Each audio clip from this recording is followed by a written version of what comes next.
What starts as an ordinary morning jog for FBI agent Darnell Stone turns into a case he will never forget. Secrets unravel, danger lurks, and every step could be his last. Get ready for a thrilling ride full of suspense, twists, and action. If you love stories packed with mystery and intrigue, make sure to hit that subscribe button and press the bell notification so you don't miss any of our thrilling uploads. Stay tuned, and let's dive into today's story. The crisp morning air kissed Agent Darnell Stone's face as he stepped out of his vacation house, a secluded cabin nestled in a small, quiet town. He stretched briefly, his breath visible in the early dawn light. This was his routine, a peaceful morning jog at 6 a.m., 1 mile down the road and back, to clear his mind before starting the day. Clad in a gray hoodie and black jogging pants, Darnell set off, his footsteps rhythmic against the pavement.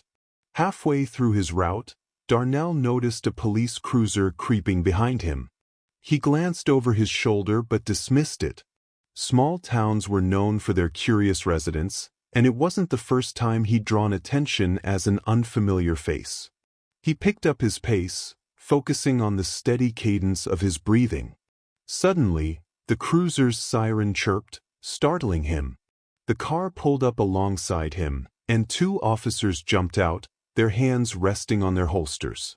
"Stop right there," barked one of the officers, a stocky man with a square jaw and an air of authority.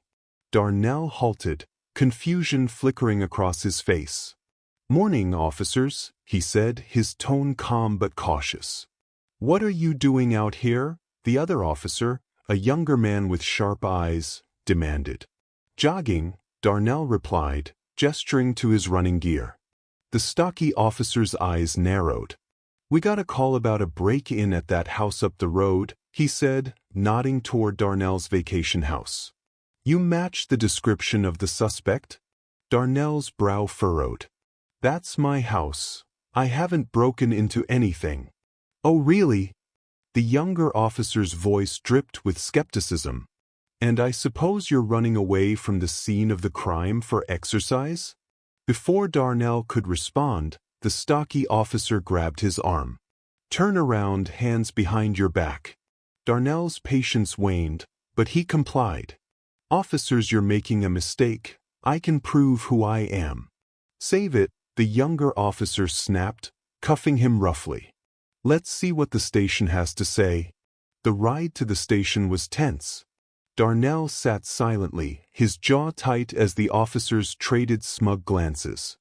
At the station, he was led into a fluorescent-lit room and seated before a weary-looking sergeant.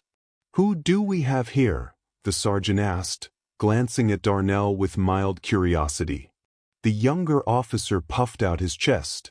"Caught him running from a break-in. Claims it's his house."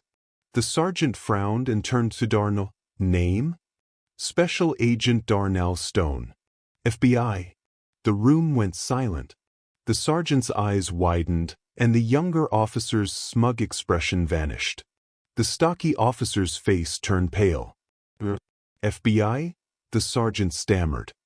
Darnell nodded, his voice steady. "My credentials are in my car, parked in the driveway of the house you think I broke into. You'll also find a framed badge and several certificates of commendation hanging on the walls inside." The sergeant stood abruptly. "Uncuff him." "No." The officers scrambled to obey, their faces a mixture of embarrassment and fear. Darnell rubbed his wrists, his expression calm but his eyes blazing with controlled anger. "I'd like to know why I was stopped in the first place," he said, fixing the officers with a piercing stare. The younger officer mumbled an apology, his voice barely audible. The stocky officer followed suit, avoiding Darnell's gaze. The sergeant cleared his throat. "Agent Stone, on behalf of the department, I deeply apologize for this misunderstanding." Darnell stood, his imposing frame towering over the officers. "Misunderstanding or bias, Sergeant? You tell me." The room was silent. Without another word, Darnell walked out of the station, his head held high. Back at his cabin, he retrieved his badge and filed a formal complaint against the officers. He knew this wasn't an isolated incident, but as an FBI agent and a black man, he was determined to hold those in power accountable, not just for himself, but for everyone who couldn't. The morning jog might have been disrupted, but Darnell's resolve to fight injustice was stronger than ever. The next day, Darnell's phone buzzed with a call from the local police chief. Answering it, he was greeted with a measured but apologetic tone. "Agent Stone, this is Chief Morales. I've reviewed the incident report and spoken with my officers. I want to personally apologize for what happened yesterday." "Chief Morales," Darnell replied, "thank you for your apology, but this goes beyond words. What happened is indicative of deeper issues within your department." Morales sighed. "You're right. That's why I'd like to meet with you to discuss reforms and sensitivity training for my officers. I think your perspective could be invaluable." Darnell hesitated, then nodded to himself. "I'll meet with you, Chief. But understand, this isn't about appeasement. It's about real change." "Agreed," Morales said firmly. Later that week, Darnell sat across from the chief in a small conference room, detailing a plan to implement training programs and improve community relations. His experience became a catalyst for change, sparking conversations and leading to tangible improvements within the department. Though his vacation hadn't gone as planned, Darnell found purpose in the disruption, proving that even in moments of injustice, progress could be forged. That evening, Darnell sat on the porch of his cabin, the sun dipping below the horizon and casting a warm orange glow over the landscape. A steaming mug of coffee rested on the table beside him, untouched. His phone buzzed, and he picked it up, seeing a message from his colleague, Special Agent Amanda Lee. "Heard about what happened. You okay?" Darnell typed back quickly. "Yeah. Just shaken. Same old story, new setting." Amanda's response came almost immediately. "If you need backup or want to escalate this, you know I've got your back." A faint smile tugged at Darnell's lips. "Thanks, Amanda. I might need that."